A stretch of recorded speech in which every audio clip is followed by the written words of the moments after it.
हमारा टॉपिक क्या है? क्या होता है डिस्पेंसिया? खाना निकलने में एक बंदा बोला क्या होता है डिस्पेंसिया? खाना निकलने में मसला आप लोग बोलते हैं ठीक है ना? एग्री आप लोग सारे? ऐसे पेशेंट जिनको खाना अच्छा वर्ड पे गौर कीजिएगा, खाना निकलने में मसला होता है, ठीक। अब इसमें तीन चीजें शामिल हो जाती हैं। किस जगह से निकलने में मसला होता है? एसोफेगस, ठीक। ये चीज ध्यान में रखिएगा। और एसोफेगस या लोअर एसोफेगस की बात नहीं कर रहे, एसोफेगस की बात करेंगे। खाना निकलने में एसोफेगस से प्रॉब्लम होती है, उसको डिस्पेंसिया कहते हैं। अब मुझे एक चीज बताएं, डिस्पेंसिया क्या सिम्टम है या डिजीज है? सिम्टम है। कैसे सिम्टम है आप बताएं? क्या सिम्टम है डिस्पेंसिया? क्या डिस्पेंसिया का सिम्टम क्या है? खाना निकलने में रुक रहा होता है, वो गुजर नहीं होता और रुकावट हो रही होती है, तो मतलब ये अलामत है कि कोई ना कोई मसला है एसोफेगस किस जगह पे रुकावट होती है? एसोफेगस पे। हमारा जो टॉपिक है डिस्पेंसिया यानी difficulty in swallowing is called dysphagia. आज इस टॉपिक में हम क्या क्या समझने जा रहे हैं, ठीक है। हम समझेंगे डिस्पेंसिया क्या होता है, understand dysphagia, define dysphagia, understand normal swallowing physiology and identify the causes. और इसके हम कॉजेस पता करेंगे, डिस्पेंसिया की कॉजेस क्या क्या वजूहत क्या क्या होती है, ठीक। Differentiate between oropharyngeal and oesophageal dysphagia. यहाँ दो चीजें आ गई डिस्पेंसिया के अंदर, एक ओरोफैरिंजियल डिस्पेंसिया और एक एसोफेजियल डिस्पेंसिया। कुछ जहन में आ रहा है ओरोफैरिंजियल डिस्पेंसिया क्या हो सकता है? माउथ ओपनिंग भी होती है और कोई सर खाने को खराब sir tongue cancer tongue cancer एक कॉज है, मैं सिम्टम की बात कर रहा हूँ। What is the indication of oropharyngeal dysphagia? बोले थोड़ा जहन पे जोर दें, क्या हो सकता है? अपर एसोफेगस पे नो, आप लोगों ने एनेस्थीसिया की क्लासेस में पढ़ा होगा ओपीए, ओरोफैरिंजियल एयरवे पढ़ा था ना। तो ओरोफैरिंजियल एयरवे क्या चीज थी? थोड़ा रिपीट करनी है, क्या चीज थी? हमारे फेरिंक्स के अंदर प्रॉब्लम कोई हो रही है, यानी फेरेंजियल ग्रोथ अगर हो रही है, ठीक है, या सीए टंग हो किसी को, सीएचए तो अपर एसोफेजियल जो स्फिंक्टर के ऊपर का एरिया है, बकल कैविटी है हमारी पूरी फेरेंजियल कैविटी, इसके अंदर प्रॉब्लम हो रही हो, यानी चबा के निकलने के लिए तैयारी होती है, उसमें प्रॉब्लम हो तो उसको कहते हैं ओरोफैरिंजियल डिस्पेंसिया। अगर एसोफेजियल प्रॉब्लम हो, एसोफेजियल के अंदर एक ग्रोथ हो जाए या कोई भी कॉज हो जाए, स्ट्रक्चर हो जाए, ऑब्स्ट्रक्शन हो जाए, तो उसको हम क्या कहेंगे? एसोफेजियल डिस्पेंसिया। तो दो टाइप के आपको डिस्पेंसिया समझ आए, ठीक है। उसके बाद इसको रिकॉग्नाइज कैसे करते हैं? Recognise alarm symptoms requiring urgent evaluation and understand the full diagnostic approach including the role of upper G endoscopy. Right, अभी यही बात दोबारा रिपीट हो रही है कि अगर आपको मालूम है कि ओरोफैरिंजियल डिस्पेंसिया है तो आपको सिम्पटम्स उसके क्या होंगे कि उसको चबा के निकलने में प्रॉब्लम होगी।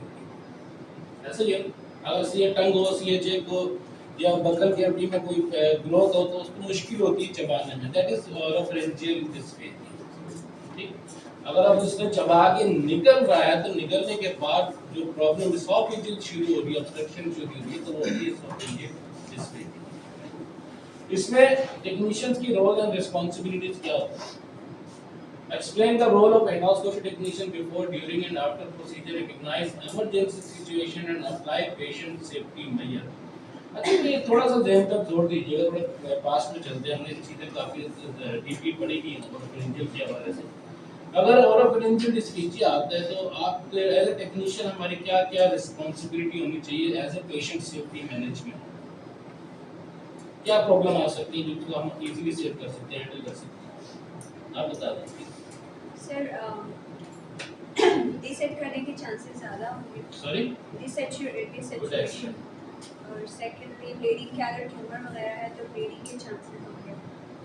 नंबर 1 बी सेट के चांसेस ज्यादा होंगे। उससे भी अगर आप पीछे जाएंगे, बी सेट से पहले ज्यादा एयरवे ऑब्स्ट्रक्शन के चांसेस ज्यादा होंगे, ठीक। जब एयरवे ऑब्स्ट्रक्शन होगी तो डेफिनेटली फिर बी सैचुरेशन के चांसेस बढ़ जाते हैं, ठीक। अब दोबारा चलते हैं, what is dysphagia and normal swallowing क्या चीज होती है? Definition of dysphagia is a medical term for difficulty in swallowing food. समझ आ रही? मुश्किल होता है खाना निगलने में, ठीक? Liquid, saliva, it may occur due to problem in the mouth, pharynx, throat or esophageal food pipe के अंदर जो cancer की obstruction हो, ठीक है? ये उसकी definition. उसके आगे चलते हैं की डिस्टिंक्शन क्या होती है. Dysphagia is a symptom. अक्सर लोग कंफ्यूज हो जाते हैं बालों के. Dysphagia is a disease. This is not a disease. Dysphagia is a symptom. आप बताएं, आप कल मेरे को आएंगे पढ़ने के लिए what is dysphagia, what is the symptom of dysphagia. Third time repeat कर रहे हैं. रिपीट इसलिए करते हैं ताकि आपके ज़हनों में बैठ जाए. बताइए. Dysphagia sir swallowing swallowing of food हमारे पास डिस्फेजिया कहलाता है और उसके सिम्टम्स हमारे पास होते हैं. पेशेंट हमें बताते हैं कि मुझे खाना जो है फंस रहा है फूड पाइप में. तो एक सिम्टम ये हो गया. रिगर्जिटेशन ऑफ फूड मीन्स के पेशेंट ने जैसे ही खाना खाया उसके फ़ौरन बाद उसको मतलब स्टमक से दोबारा माउथ में आ गया और रिगर्जिटेशन हो ये गया. डिस्फेजिया नहीं है. अभी आप बताएं, आप बताइए. डिस्फेजिया वही खाना अटकना, डिफिकल्टी स्वॉलो होना किसी ऑब्स्ट्रक्शन की वजह से. और खाना वही एसोफेगस में पड़ा रहता है ग्रोथ से ऊपर ऊपर. अच्छा, एक डिस्फेजिया होते हैं, न्यूरोलॉजिकल प्रॉब्लम होती है किसी पेशेंट को. What is neurological problem? Nerves damage होते हैं, मूवमेंट उनकी कम होती है जिसकी वजह से स्वॉलो करने में फूड को स्वॉलो करने में प्रॉब्लम होती है. ऐसे डिस्फेजिया के सिम्टम को अगर हम डायग्नोज करने जाएंगे तो हम क्या डायग्नोज कर सकेंगे? वो कहाँ पे प्रॉब्लम हो सकती है इस पेशेंट को? स्फिंक्टर पे. कौन से स्फिंक्टर पे? जी जंक्शन पे. गैस्ट्रोएसोफेजियल जो स्फिंक्टर है उस जंक्शन का प्रॉब्लम हो सकती है. तो उस डिजीज को हम क्या कहते हैं? एक्टिलेजिया. अच्छा, इसमें अफेक्टेड कौन कौन हो सकते हैं? Can affect any age group. कोई भी एज ग्रुप के अंदर लोग इसमें अफेक्ट हो सकते हैं. More common in elderly patients. ज़्यादातर यंग पेशेंट या यंग के बाद जो एल्डरली पेशेंट होते हैं उनके अंदर ये कॉमन प्रॉब्लम हो सकती है. Neurological disease patient and those with head and neck cancer of reflex diseases. वो पेशेंट जिनको हेड और नेक का जो कैंसर होता है वो ज़्यादातर इसके अंदर इन्वॉल्व हो सकते हैं. न्यूरोलॉजिकल डिजीज एंड ठीक. इसके 3 टाइप्स हैं, फिर बताते हैं. ओरल फेस के अंदर अगर ऑब्स्ट्रक्शन हो जाए यानी सीए चेक हो जाए, सीए टंग हो जाए, बकल कैविटी या फेरेंजियल कैविटी में कोई ग्रोथ हो जाए. Number 2 pharyngeal face. Number 3 oesophageal face. 3 types के अंदर इसके अंदर जहाँ प्रॉब्लम होती है तो उसको जो कॉज बनती है डिस्फेजिया की वो क्या है? ऑब्स्ट्रक्शन की कॉज क्या है? कैंसर. ये कोई ग्रोथ या ऑब्स्ट्रक्शन या बिनाइन कैंसर एसोफेजियल अगर कोई हो जाए. Dysphagia is classified into 2 main types based on the size of difficulty. Each type has distinct cause and clinical presentation. ठीक. अगर माउथ या थ्रोट पे हो जाए जिसको हम क्या कहेंगे? ओरोफेरिंजियल डिस्फेजिया. इसकी सिम्टम्स क्या होंगी?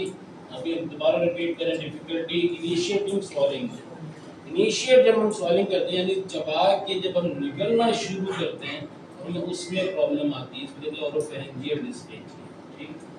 उसके बाद स्ट्रोक पेशेंट के अंदर जो न्यूरोलॉजिकल कॉज होती है. जिन पेशेंट को स्ट्रोक हो जाते हैं, पैरेक्सिल डिजीज या मोटर न्यूरॉन डिजीज हो जाती है या मल्टीपल स्क्लेरोसिस हो जाती है, उसके हम कहते हैं न्यूरोलॉजिकल कॉजेस. ये चीज़ समझ आई आप लोग को? बहुत कम लोग लगता है नहीं समझे. जिन पेशेंट को स्ट्रोक हो जाता है, ब्रेन में को प्रॉब्लम आ जाती है, फालिज किसी पेशेंट को हो जाता है या न्यूरोलॉजिकल डिसऑर्डर किसी भी पेशेंट को होता है तो इसके अंदर चबाने की जो सलाहियत होती है वो तकरीबन ख़त्म हो जाती है.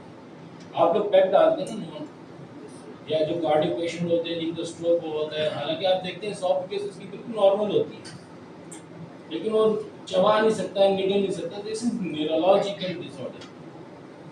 ठीक.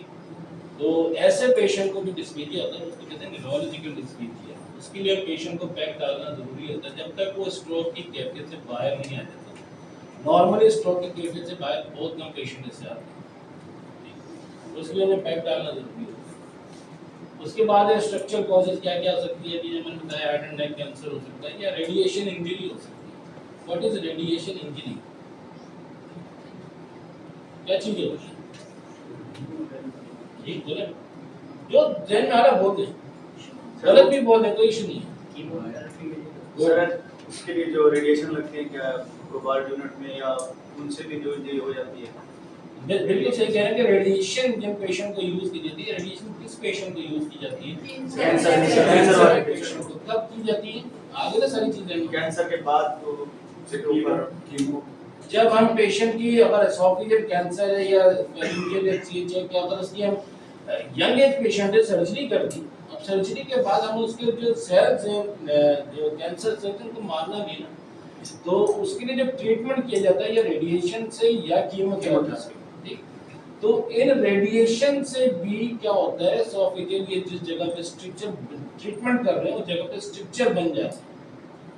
हम कहते हैं ना पोस्ट सर्जिकल रेडियोलॉजिकल स्ट्रक्चर है, कहते हैं ना मोहन लफ्ज सुना होगा आपने, तो रेडिएशन की वजह से वहाँ पे स्ट्रक्चर बन जाते हैं। ठीक, अब ऐसे स्ट्रक्चर का ट्रीटमेंट क्या कर सकते हैं? डायलिटेशन। उसके बाद अदर फीचर्स क्या क्या हो सकते हैं? चॉकिंग, कॉफिंग, नेजल इग्रेशन और एस्पिरेशन। समझ आ रही? वॉइस चेंज भी होता है। वॉइस चेंज हो सकती है। आप लोगों ने देखे होंगे बहुत सारे पेशेंट जिनके ऐसे होते हैं जो रेडिएशन की वजह से या किसी और कॉज की वजह से हम पैप डाल देते हैं तो उनकी वॉइस चेंज हो जाती है, हम ट्रांसट्यूबल्स की करवा देते हैं तो वॉइस खत्म हो जाती है। ओरल डिस्फेजिया, अब इसकी डायग्राम में देखिए कि कहाँ पे प्रॉब्लम आ रही है। डिफिकल्टी चेंज ब्रेकिंग डाउन, हमारे पास जो प्रॉब्लम आती है इस जगह पे आती है नॉर्मली ओरोफेरिंजियल, ये जो बकल कैविटी है, लैरिंजियल कैविटीज को जिसको कहते हैं अपर एसोफेजियल, इसके अंदर अगर कोई प्रॉब्लम आ रही है तो क्या होगा, पेशेंट को चबाने में मुश्किल होती है, चबा के 100 फीट तक लेके जाने में मुश्किल होती है। ठीक, इसको हम कहते हैं ओरोफेरिंजियल। उसके अगर आप नीचे जाए तो पूरी एसोफेगस थ्रू आउट अपर स्फिंक्टर से लेके लोअर स्फिंक्टर तक। ठीक, अगर इसके अंदर कोई डिफिकल्टी कोई चीज होती है, ऑब्स्ट्रक्शन होती है, स्ट्रक्चर हो जाता है, व्हाटएवर कुछ भी हो जाता है, जैक्टर हो जाता है, कुछ भी, तो उसके अंदर जो प्रॉब्लम होगी तो उसको हम क्या कहेंगे? ओरोफेरिंजियल डिस्फेजिया। ठीक, सॉरी एसोफेजियल डिस्फेजिया। अगर जी जंक्शन के पास डिफिकल्टी होती है तो हम इसको क्या कहेंगे? एक्लेजिया। को थोड़ा सा बताइएगा कैसे पहचानते हैं, क्या सिम्टम हो सकती है, किस तरह इसका आइडेंटिफिकेशन होती है, रिकग्निशन कैसे हो सकती है एक्लेजिया की? गुड, HRM के थ्रू। किसी पेशेंट की मोटिलिटी डिसऑर्डर हो गई है तो हम उसके फिर HRM कराते हैं, हम देखते हैं कि उसकी मोटिलिटी कैसी है, तो उसके बाद हम डायग्नोस करते हैं। अगर 100% फेल तो दैट्स मीन एक्लेजिया है। अगर एक्लेजिया है तो हम उसका ट्रीटमेंट क्या करते हैं? कौन करते हैं उसके अंदर? ओएम में क्या चीज़ करते हैं?